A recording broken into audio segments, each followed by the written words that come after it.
Gente querida, plantar uma igreja, começar um trabalho que vai gerar uma igreja, é algo muito difícil. Eu diria, humanamente impossível. A pessoa que não tem absoluta convicção de que Deus a está chamando para isso, não deveria nem começar, nem tentar. É algo que só Deus é capaz de realizar. Agora, olha que coisa, plantar uma igreja já é algo extremamente difícil. Agora, imagina plantar uma igreja em lugares difíceis. Aí a coisa complica muito mais. E Deus deu esse ministério ao pastor Dilvan. O pastor Dilvan, ele é pastor da Igreja Presbiteriana em Chácara Brasil, em Santarém, capital do Maranhão. Em Santarém não, desculpe. Em São Luís do Maranhão, nem Santarém é capital do Maranhão. Meu Deus, estou parecendo Biden. Acho que vou concorrer com ele à presidência dos Estados Unidos, próxima vez que tiver. Mas então, o pastor Dilvan é pastor em São Luís do Maranhão, pastor da Igreja Presbiteriana Chácara Brasil, e Deus lhe deu esse ministério de plantar igrejas em locais difíceis. E Deus o abençoou de tal maneira que no momento ele foi desafiado a treinar outros obreiros, para fazerem essa plantação, para cumprirem esse chamado, para exercerem esse trabalho. E ele, essa semana, está aqui em Niterói exatamente para isso. Ele vai dar um curso sobre plantação de igrejas em lugares difíceis, e sabendo que pastor Dilvan ia estar aqui, poxa, eu me adiantei, convidei para ele chegar um dia antes, no domingo, para ele poder trazer uma palavra para a gente. Então, eu queria pedir para o pastor Dilvan vir até aqui. Gente, vamos louvar a Deus pela vida dele. Glória a Deus pela sua vida, pastor Dilvan. Deus o abençoe. Você está em casa.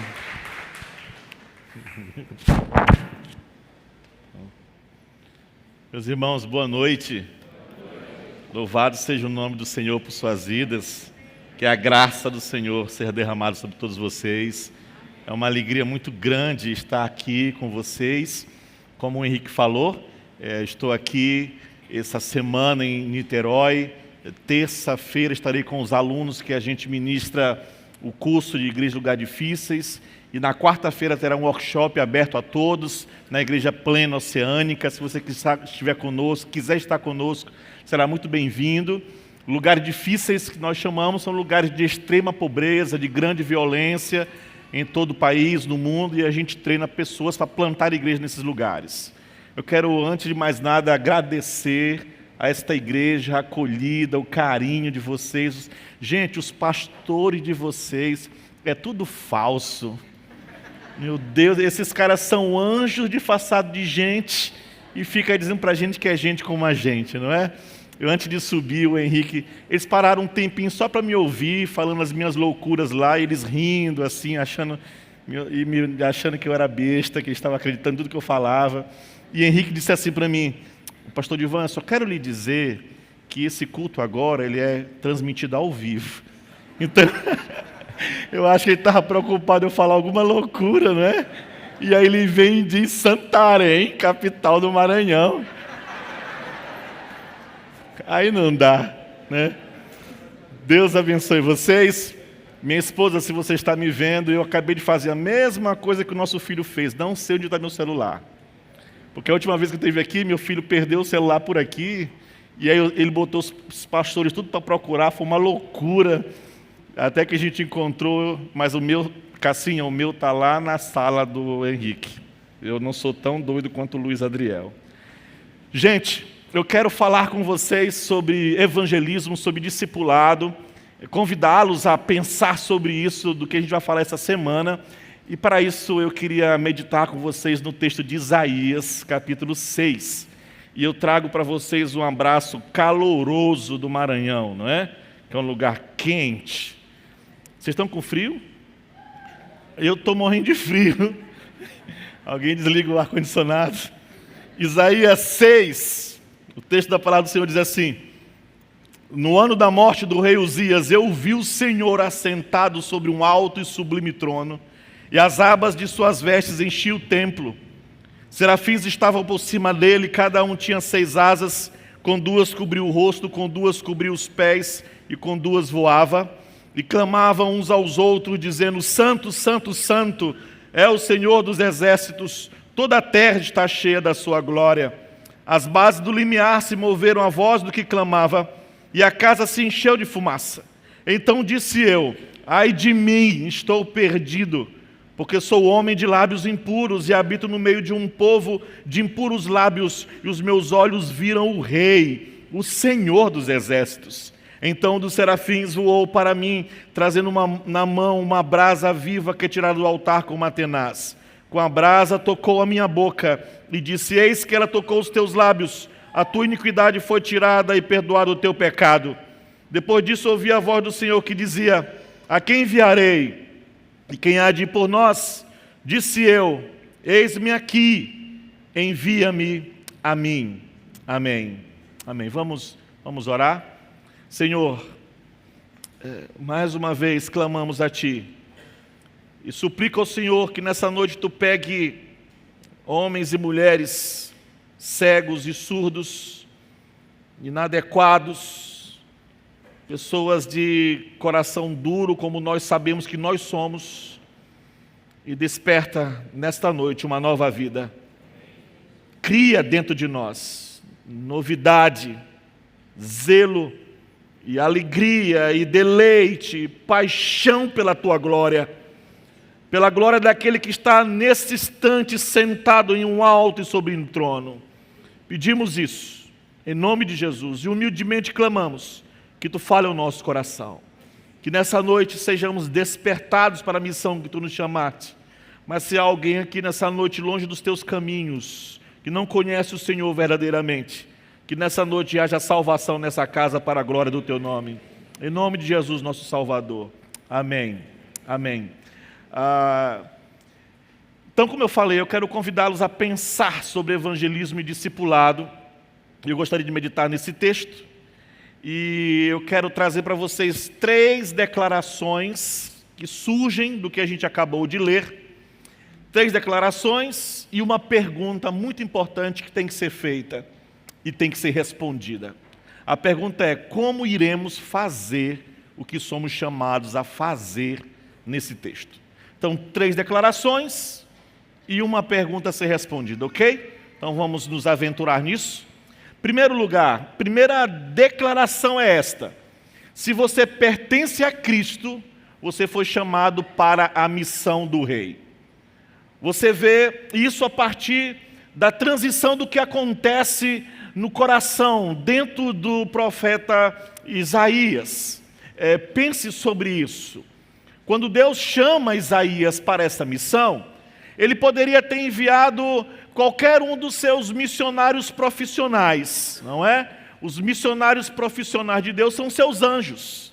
Ele sempre fez isso. Você pega o Antigo Testamento e você percebe o quantas vezes Deus usou os anjos para levar suas mensagens. Os anjos sempre foram levados a sério nas Escrituras. Eles nunca passaram uma mensagem errada do seu Senhor. Eles sempre voltavam para aquele que enviou com a mensagem e diziam assim: mensagem dada, missão cumprida. Sempre. E veja, aqui nesse texto não é qualquer anjo, não é? Eram serafins. Serafins têm 6 asas. Vocês imaginam o que é um anjo com 6 asas? Deve ser um anjo do tamanho do Marcão, pelo menos assim, não é? Porque 6 asas, criaturas extraordinárias. Sabe de uma coisa? E nós vamos ver elas, amém? Nós iremos ver elas um dia.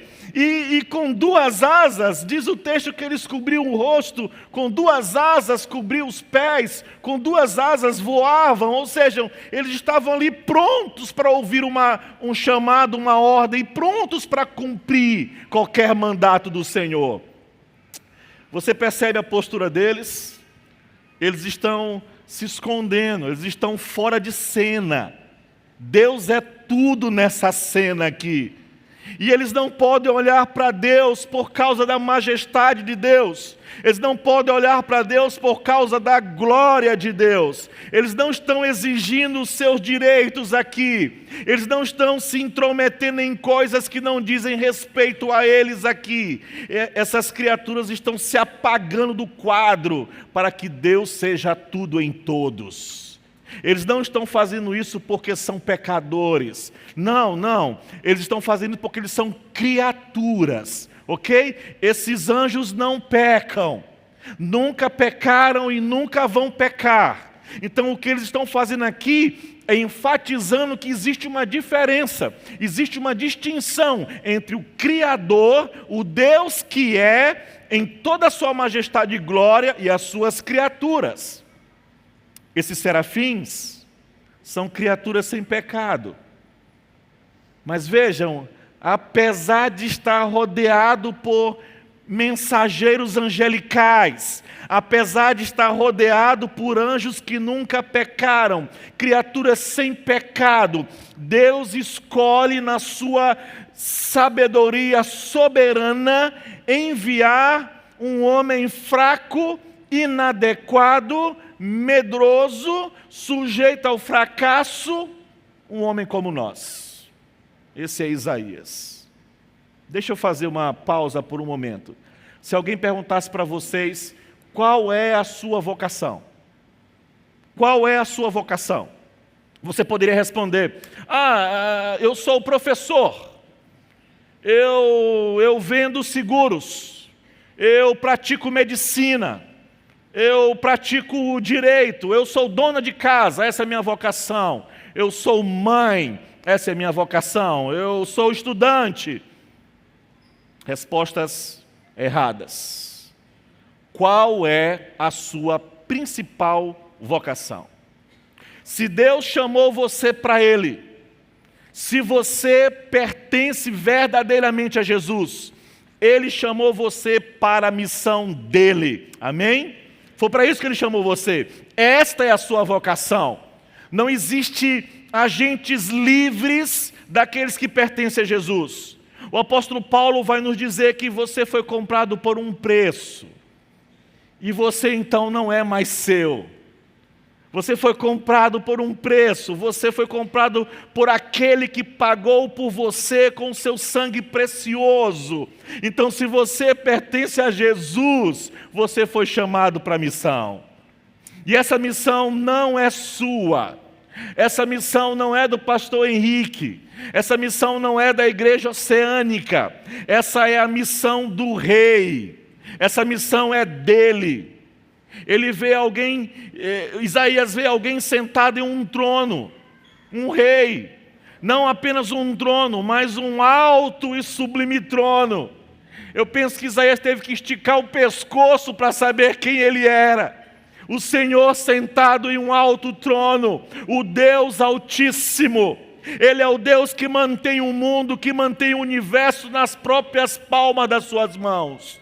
Há uma majestade, há uma soberania no ser de Deus. As coisas acontecem porque Deus determina que elas aconteçam. As coisas acontecem porque Deus determina que elas aconteçam da maneira que acontecem, porque Ele quer que seja assim. No final do dia, não existe azar e não existe sorte. Mesmo que você possa ser alguém que acredite em sorte, você pega os dados, você lança os dados dão os números. Quem foi que mexeu nos dados? Quem é que controla os dados? Ainda é o Senhor. Nenhum pardal cai no chão em alguma ruela aí de Niterói sem que a mão de Deus esteja lá controlando. Esse é o Deus soberano. Essa é a nossa cosmovisão bíblica de um Deus que é soberano. E se você não pensa assim, eu sinto aí um pouco do cheiro do seu perfume arminiano. Ok?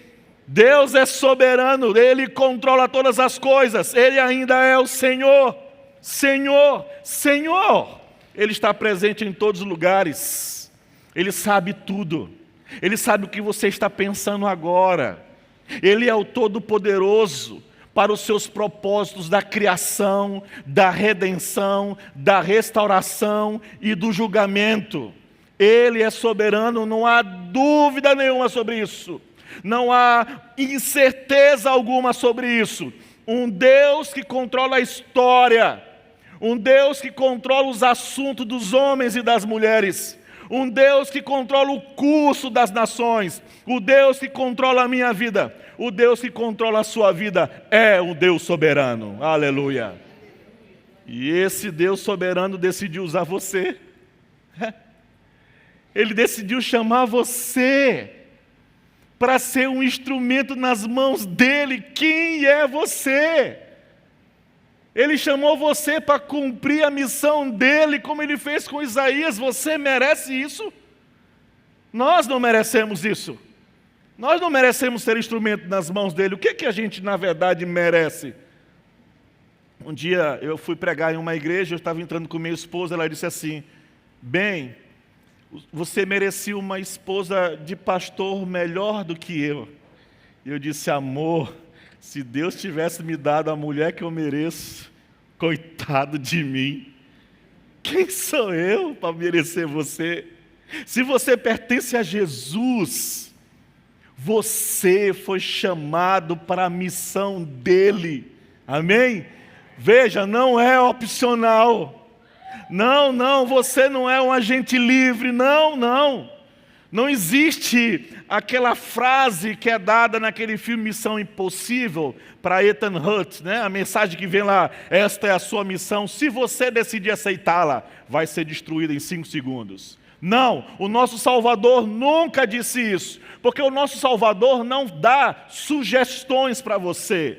Nas Escrituras não existem sugestões de Deus. Existem mandamentos de Deus, amém? Existe a direção de Deus para a nossa vida. Ele comprou você com o sangue dele, você pertence a ele, amém? Especialmente, que missão é essa? É o ministério e a mensagem da reconciliação, como diz o apóstolo Paulo. Mas acontece por meio de um processo, que é a obra da evangelização. É o evangelismo. O que é evangelismo? Evangelismo é ensinar o evangelho com o objetivo de persuadir. Evangelismo é ensinar, isto é, apresentar ou pregar, explicar o evangelho. O evangelho que é a boa nova de Deus. O evangelho que nos leva à salvação com um objetivo. Qual é o objetivo? Persuadir. Uma esperança, uma intenção, um desejo específico. Persuadir, convencer. Todas as vezes que eu vou começar um trabalho de plantação de igreja em um dos lugares das nossas comunidades pobres, eu gosto muito de começar a andar pelas ruas. E eu vou assim, e eu estou de terno porque presbiteriano acha que a unção está no terno, não é? A gente é doido. Então assim, eu gosto de andar pelas ruas e eu começo a suar. São Luís é muito quente, faz muito calor, e eu começo a derreter, e nessas horas então eu busco logo uma dos comércios locais, porque se você quer um evangelista eficaz em um bairro pobre, evangeliza o dono da padaria, evangeliza o dono da peixaria, evangeliza o dono do açougue, porque vai sempre sair um peixe enrolado com papel e um folhetim dizendo: hora tal, dia tal, na casa de fulano de tal, de seu João, vai ter uma reunião assim, um culto de oração, né? Então você tem um evangelista eficaz, e eu entro todo suado na lojinha dele, e a coisa que eu faço é assim: por favor, me dê um copo com água aí. E ele olha para mim todo suado e diz: está quente lá fora, não está? Aí eu digo: tem lugar mais quente. E aí ele vai dizer: Teresina, né? Caldas Novas. E eu digo: não, o inferno. Me dê 5 minutinhos da sua vida e eu te digo por que você não deve ir para lá. E ele diz: eu te dou. Aí você diz: no princípio criou Deus os céus e a terra.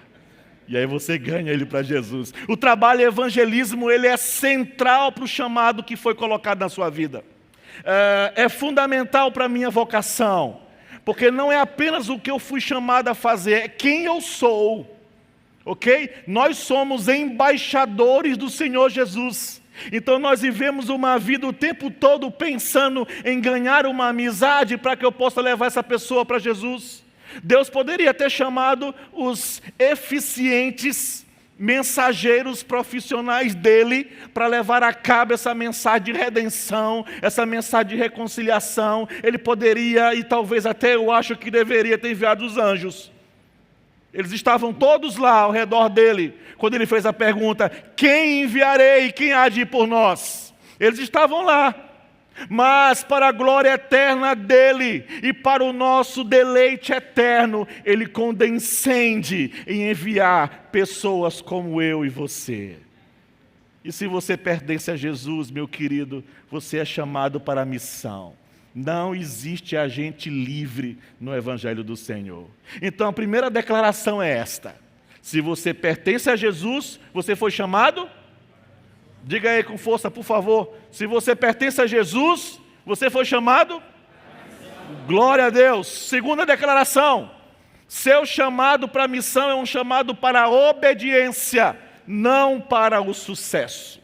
Verso 9 ao verso 10, o texto diz: então disse ele: vai e dize a este povo, ouvi, ouvi e não entendais, vede, mas não percebais, tornais insensível o coração desse povo, endurece-lhe os ouvidos, feche-lhe os olhos, para que não venham eles a ver com os olhos, a ouvir com os ouvidos, a entender com o coração, e se convertam e sejam salvos. Segunda declaração: seu chamado para a missão é um chamado para a obediência, nem sempre é para o sucesso. Isso é difícil de entender para pessoas como nós, pessoas que cresceram numa cultura em que você é medido pelos resultados que você dá. Não é assim? Mas seu chamado para a missão não é para o sucesso, é para a obediência. Observe o que diz Isaías capítulo 6, dos versos 9 ao 13. Isaías só recebeu essa descrição do cargo até que ele tivesse concordado em ir. Não é chocante você perceber isso?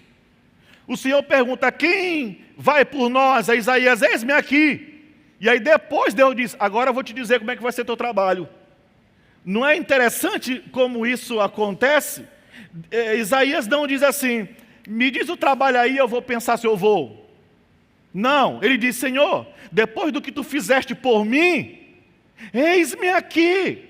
E aí Deus diz: ok, aqui está teu trabalho, vá e diga para este povo. E ele então dá uma mensagem específica, uma mensagem que tem que ser comunicada com os lábios, tem que ser proclamada, ou com libras, com sinais, mas contada, falada, não apenas vivida. Há uma mensagem que deve ser passada com os nossos lábios, ou a forma então de transmiti-la tem que ser contada. Eu sou muito grato por ser uma mensagem diferente da de Isaías. A mensagem de Isaías é para endurecer o coração. A nossa mensagem é para atrair as pessoas para Jesus. Vocês entendem que não havia promessa ou mesmo um potencial de sucesso aqui, na descrição do cargo que Isaías recebeu? Em outras palavras, quando Isaías ouviu Deus dizer: é assim que seu trabalho será, eu imagino que ele deve ter respirado fundo, deve ter dado um tempo e dito assim: até quando, Senhor? Até quando vai ser assim? Até quando eu vou plantar essa igreja, mas até quando que as pessoas vão se manter longe do Senhor? Quando que vai aparecer a primeira pessoa para entregar a vida a Jesus? Quanto tempo? 1 ano? 2 anos? Quanto vai custar essa investida? A questão é, Deus, meus irmãos, nos chama para a fidelidade a Ele, não apenas quando as condições são favoráveis para nós. Deus nos chama a fidelidade mesmo quando a gente olha para o seu chamado e diz: eu não vejo nenhuma chance disso dar certo. Quer dizer, eu ouço o que o Senhor está dizendo, Deus, mas o Senhor não conhece esse povo porque eu vou pregar, não? Esse povo tem um coração muito duro. O Senhor não tem aí um outro plano que não seja esse? E o nosso Redentor sorri e diz: esse é o plano. Sua obediência, sua fidelidade para o que eu chamei você. O chamado não é para o sucesso, o chamado é para a obediência. Amém? Obediência. Eu penso em 4 coisas que devem existir para que as pessoas realmente queiram evangelizar. As 3 primeiras fazem sentido. A 4ª faz o coração parar. A primeira é que você tem que ser alguém apaixonado pela glória de Deus.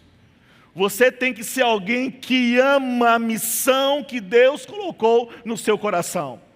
Isso não pode ser uma coisa entre outras. Esse é o cerne da sua vida. Nós glorificamos a Deus cumprindo a missão, fazendo discípulos aqui e ao redor do mundo. Você tem que ser alguém apaixonado pela missão do Rei. Outra coisa, você deve pregar a Cristo com coragem. Coragem. É por isso que ele diz que a gente tem que orar por ousadia, porque a gente não tem ousadia, não é verdade? Você pega um avião, passa 3 horas, eu estou voando eu comecei a minha viagem à meia-noite, o avião saiu, fui meia-noite para o aeroporto, 2 horas eu peguei o voo para chegar no Rio, às 8h40, pregar numa igreja de um aluno meu lá às 10 horas, vir para cá para pregar aqui. A gente vive viajando e a gente cruza com pessoas o tempo todo na nossa vida. Quantas dessas pessoas você já parou um instante para falar de Jesus? Você quer ver uma oração que sempre dá certo? Acorde de manhã cedo, coloque o joelho no chão e diga assim: Deus, me dê hoje uma oportunidade, uma só, para eu encontrar alguém que não te conhece, para eu falar do teu amor para ela. Uma só. Pode ter certeza que vai dar certo. Não tem como dar errado. Deus vai colocar um monte de gente na sua frente. E se você não encontrar nenhuma, vá lá na loja Riachuelo, na loja C&A. Lá é bom demais de evangelizar, né? Porque quando você bota o pé na loja, a primeira coisa que acontece, uma menina vem com uma sacola e diz: você quer um cartão? Você quer um cartão? Faça um cartão. Aí você diz: todas as vezes que você fala de cartão, eu me lembro de uma pessoa. Aí ela diz assim: sua esposa? Vai comprar uma roupinha para ela? Não, eu me lembro de Jesus. Porque quando eu passo o cartão, Ele paga as minhas dívidas. E Jesus pagou todas as minhas dívidas. Aleluia! Aí você corre e vai para outro lugar, e a outra pessoa aparece com a sacolinha: você quer cartão? E você evangeliza. Coragem! Você deve ter coragem. Terceiro, você deve orar como se tudo dependesse da resposta de Deus para as suas orações. É porque Jesus disse em João capítulo 6, verso 44, ninguém vem a mim, a menos que o Pai que me enviou o traga, e eu o ressuscitarei no último dia. Missão é impossível, a menos que Deus faça milagres. Amém? Então ore para que Deus use você. Paixão, coragem, pregue Cristo com coragem, ore. E quarto lugar, permissão para falhar. Permissão para falhar. Veja, nós temos dificuldade com isso. Nós não temos inclinações para falhar. Mas se você olhar para o chamado de Deus, e se você olhar para a história do envio de Deus, de pessoas pelo mundo, você vai ver essas pessoas, cada uma delas, andando com uma fé ousada, acreditando. Isso tem tudo para dar errado. Isso tudo pode dar muito errado. Veja, se você não tiver permissão para falhar dentro do seu coração, dentro do seu chamado, você nunca vai dar o próximo passo de fé. Confie e vá. Pense, qual é o negócio da igreja? O negócio da igreja é glorificar a Deus através da evangelização. E como é que vão os negócios aí? Quantos você já evangelizou? Quantos você já trouxe para Jesus? Pense nessa pergunta sendo feita para Isaías. Isaías, qual é a tua vocação? Sou profeta do Senhor. Fui chamado para pregar a palavra dele. E aí, como é que vão os negócios? Está tudo ruim, ninguém se converteu. Ninguém mudou de vida. Pelo contrário, o coração deles está endurecendo mais e mais. Mesmo assim, ele nunca parou. Ele seguiu em frente, seguiu em frente, seguiu em frente. Porque o que ele poderia ter chamado de fracasso, o que você pode chamar de fracasso, é exatamente o chamado para o qual Deus o chamou, para pregar o Evangelho. Portanto, seja obediente, amém? Seja obediente, seja fiel. Ah, pastor, mas meu pai nunca veio para Jesus, meus irmãos nunca vieram para Jesus. Fale de Cristo para eles e continue a orar, orar e orar e orar. Junte a família, junte a igreja, faça aí um grupo em oração, ore por isso. Se Deus quiser, Ele vai trazê-los para Jesus. Eu fui treinador de handebol. Eu disse isso agora, né?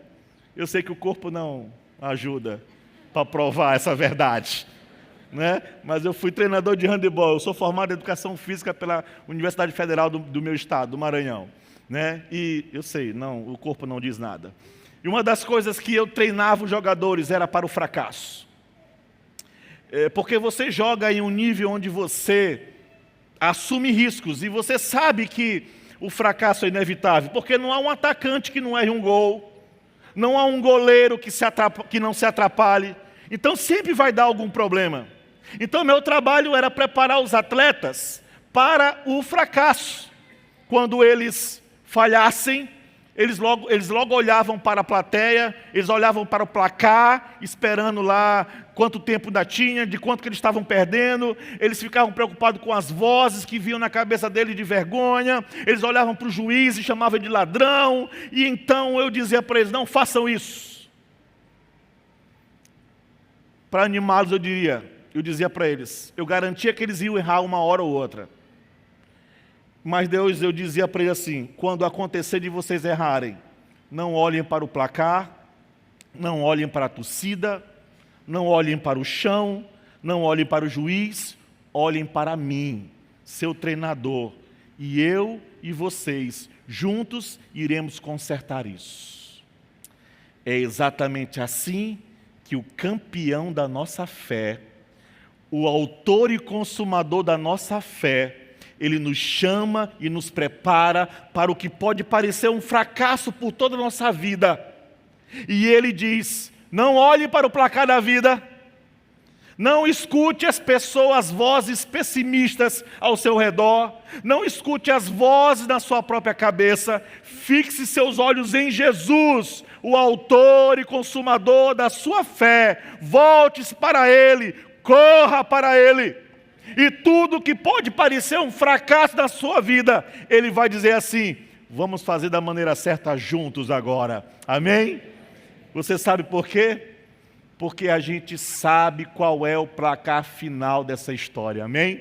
Nós sabemos o que nos espera. O que nos espera no final desse jogo é a vitória, meus irmãos. Porque a nossa vitória já foi garantida em uma declaração dada na cruz, está consumado. E foi provada pela ressurreição, pela ascensão de Cristo, a vitória pela união com Cristo. Então, se você pertence a Jesus, você foi chamado para a missão. E a missão não é para o sucesso, é para obedecer. Primeira declaração, vamos lá, se você aprendeu. Se você pertence a Cristo... fraquinho demais. Vamos lá. Se você pertence a Cristo, você foi chamado para a missão. Segunda, sua chamada para a missão é um chamado para... E não colando no vale. Terceira declaração, sua missão será uma longa obediência na mesma direção. Longa obediência na mesma direção. O verso 11 ao verso 13. Então disse eu, até quando, Senhor? Ele respondeu, até que sejam desoladas as cidades e fiquem sem habitantes, as casas fiquem sem moradores, e a terra seja toda assolada.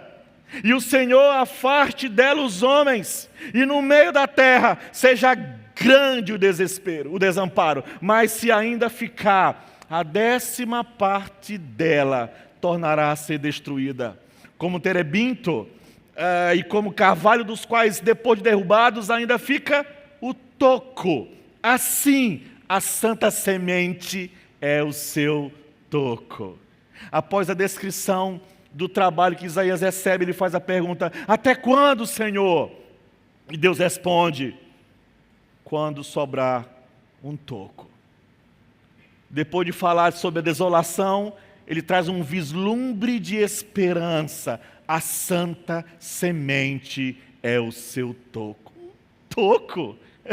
Um toco? Isso pode não parecer muito de se esperar, não é verdade? Quando você pensa então no ministério de Isaías, mas isso tem os ecos de Gênesis 3,15. Deus disse, no meio da maldição: mas a semente da mulher esmagará a cabeça da serpente. A semente que foi prometida para Abraão em Gênesis 17, por meio de quem todas as nações da terra seriam abençoadas. A semente prometida a Davi em 2 Samuel capítulo 7, que diz que se sentaria no trono de Davi e um reinado nunca teria fim. O fato é que a gente sabe coisas que Isaías não sabia. Isaías 6 se passa no ano da morte do rei Uzias, 740 anos antes do Senhor Jesus, 740 anos antes dessa semente gloriosa vir a nascer, a semente prometida. Você percebe a duração de 740 anos? 740 anos é muito tempo para esperar uma promessa. Quanto tempo? A sua missão será sempre de espera, paciência, esperança. Amados irmãos, o povo de Deus sempre foi um povo que vive à espera. Você não pode separar esse chamado do seu chamado missionário. Não há nada instantâneo na experiência missionária. Quando acontecem as coisas muito rapidamente, nós temos que desconfiar. Nossas vidas são sempre vividas com uma visão de longo prazo. E então, a última pergunta. 3 declarações e uma pergunta para Leozinho não se perder agora. Como? Como eu faço para seguir essa chamada? Onde eu posso obter a motivação, o poder, a coragem, a resiliência para obedecer e seguir esse chamado do meu Senhor? Eu reservei os versos 6 e o verso 7 para isso. Se você percebeu, eu não tinha citado eles. Verso 6 e verso 7. Veja o que diz então a palavra do Senhor. Então, um dos serafins voou para mim, trazendo na mão uma brasa viva, que ele tirara do altar com uma tenaz. Com a brasa tocou a minha boca e diz: eis que ela tocou os teus lábios, e a tua iniquidade foi tirada e perdoado os teus pecados. Sim, amados irmãos, o nosso Deus é um Deus puro, amém? Sim, meus irmãos, o nosso Deus não pode contemplar o mal, Ele não pode nem mesmo olhar para o pecado, Ele é puro de olhos, e é por isso que Isaías responde assim.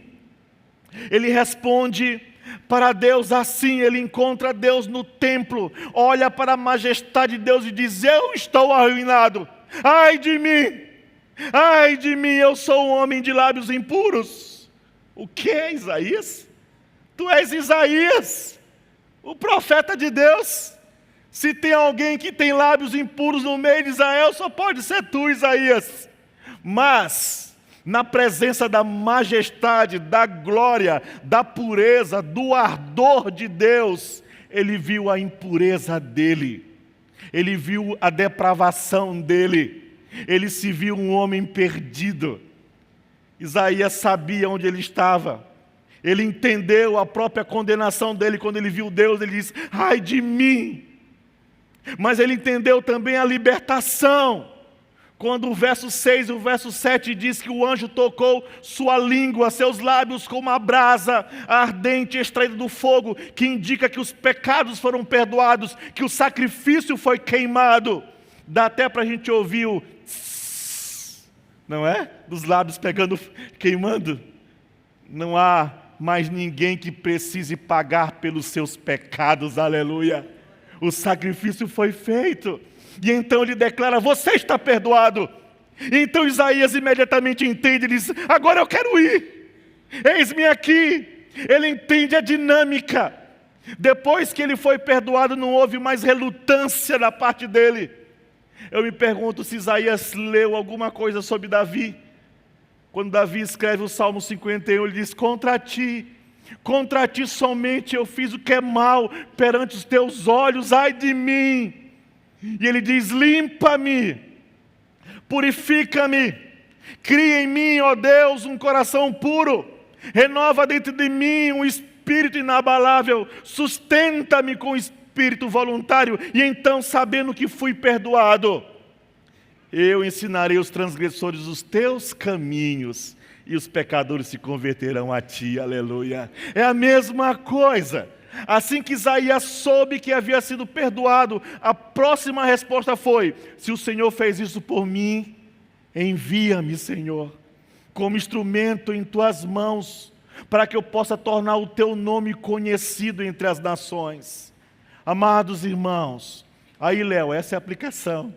A mesma graça que nos perdoa, também nos encoraja e nos equipa. É a mesma graça. Queridos irmãos, eu não consigo recontar ou eu não consigo recriar para você a visão que Isaías teve. Como eu queria fazer isso. Eu queria poder recriá-la, porque aquela visão mudou a vida de Isaías. Aquela visão transformou a vida de Isaías. A gente pode imaginar como era, mas eu não posso recriar. Mas eu posso fazer uma coisa com você. Pense na nossa galáxia. Você já viu fotos dela? Eu sei que agora você está lembrando aí como é. Pense na nossa galáxia. Pense nisso, na Via Láctea. E aqui é bom porque é tudo escuro, dá para a gente pensar. Isso é só estrela, olha só, né? Pense nisso. 100 milhões de estrelas, 100 bilhões de estrelas mais ou menos. Com essa imagem na cabeça, ouça o que Isaías diz, no capítulo 40, verso 26. Ele diz assim: levantai ao alto os olhos e vede. Quem criou essas coisas? Aquele que faz sair o seu exército de estrelas, todas bem contadas, as quais ele chama pelo nome, por ser ele grande em força, forte em poder, nenhuma só vem a faltar. Aleluia! Nenhuma. Isaías viu o Criador sentado no trono. E o escritor de Hebreus olha para todo esse universo, para a terra, para o sol, todas as estrelas, todas as outras galáxias, e ele diz que Jesus sustenta tudo pela palavra do seu poder. Esse é o seu Jesus. Você acha que sua dor é muito grande? Você acha que seus problemas são intransponíveis? Você acha que está esperando há muito tempo, está orando pela mesma coisa há muito tempo e nada de resposta? Oh Deus, por favor, eu não sei o que vai acontecer com a minha filha, eu não sei o que vai acontecer com o meu filho, meus pais, o meu trabalho, o meu marido, a minha esposa, o meu futuro, minha saúde. Deus, o que vai acontecer com essa nação depois das eleições? Senhor, isso é muito grande. Não, irmãos, o nosso Deus é que é muito grande, aleluia. O nosso Deus é o grande e único Deus.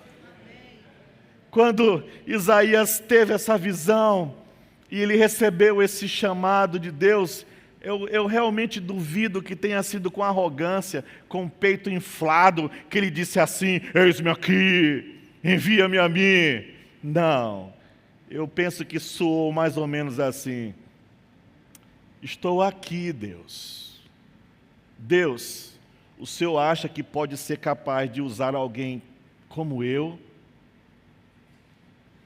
Não temos o que temer. Nós não temos o que temer quando planejamos cumprir a ordem do Senhor de ir por todo o mundo e pregar o Evangelho. Não temos o que temer ao participar da missão do Rei, pois, como dizem os serafins, toda a terra está cheia da sua glória. Eles não estão dizendo que a terra é Deus, eles não são panteístas. Eles estão dizendo que, aos olhos dos crentes, não há um canto, uma fenda onde Deus não possa ser encontrado e onde Ele não diga: é meu, toda a terra é dele, irmãos. A missão é muito grande, é impossível se depender somente de nós. Mas servimos a um Deus que realmente se agrada, que se alegra demais de dizer assim: segura aí, os mensageiros profissionais ficam sentadinhos aí, anjos, serafins, querubins, Gabriel, fica na tua. E veja o que eu vou fazer através de homens e mulheres fracos e quebrados. Apenas observem o que eu vou fazer com a minha igreja. Aleluia! E por toda a eternidade, vamos celebrar o que Deus fez, por meio de pessoas fracas e quebradas, como nós sabemos que nós somos, habitantes desse pequeno planetinha chamado de Terra. Qual é a sua resposta? Qual é a sua resposta? A sua resposta tem que ser: estou aqui, Deus. Deus, o Senhor acha que pode me usar assim como eu sou? Eu quero desafiar você nessa noite. Eu quero desafiar você nessa noite a entregar-se completamente ao Senhor Jesus.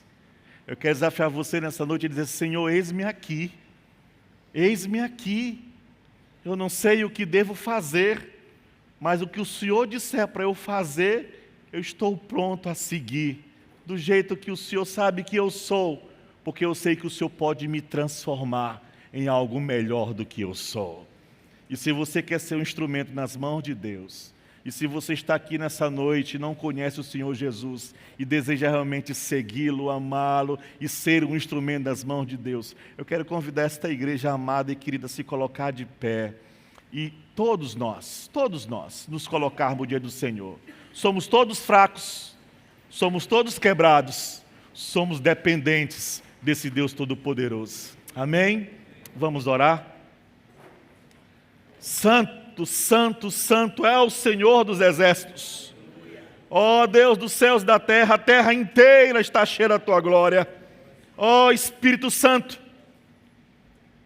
que os nossos corações sejam preenchidos com aquilo que enche toda a terra, a tua glória. Que nessa noite, ó Deus, tu recebas os nossos louvores e a nossa adoração. Aqui está um povo que te ama, um povo que deseja ser instrumento em tuas mãos, um povo que deseja te servir.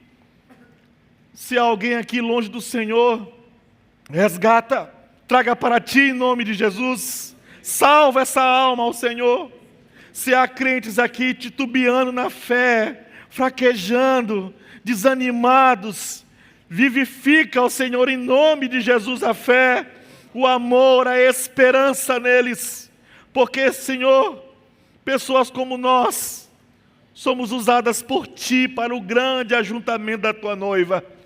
Ó Deus dos céus, recebe a nossa adoração e a nossa vida, e nessa noite, Senhor, se há alguém desesperançado, com o coração aflito, por não estar entendendo o que está acontecendo em sua vida e achar que é grande demais, traga à sua mente e ao seu coração o entendimento que grande és Tu, Senhor, e que Tu és o Todo-Poderoso e Tu pode todas as coisas. Todos que estão aqui, nós desejamos um dia dizer: eu e minha casa servimos ao Senhor. Resgata, salva a nossa casa em nome de Jesus. Usa esta igreja, a igreja oceânica, usa seus pastores, ao Senhor, sua liderança, como uma ferramenta poderosa na expansão do Teu reino. No desafio que foi lançado em nosso coração, nós nos colocamos diante de Ti e dizemos: eis-nos aqui, Senhor, envia-nos como o Senhor desejar nos enviar, para propagarmos a Tua fama e para a nossa alegria eterna, em o nome de Jesus. Amém, e amém, e amém. Deus os abençoe. Deus os abençoe.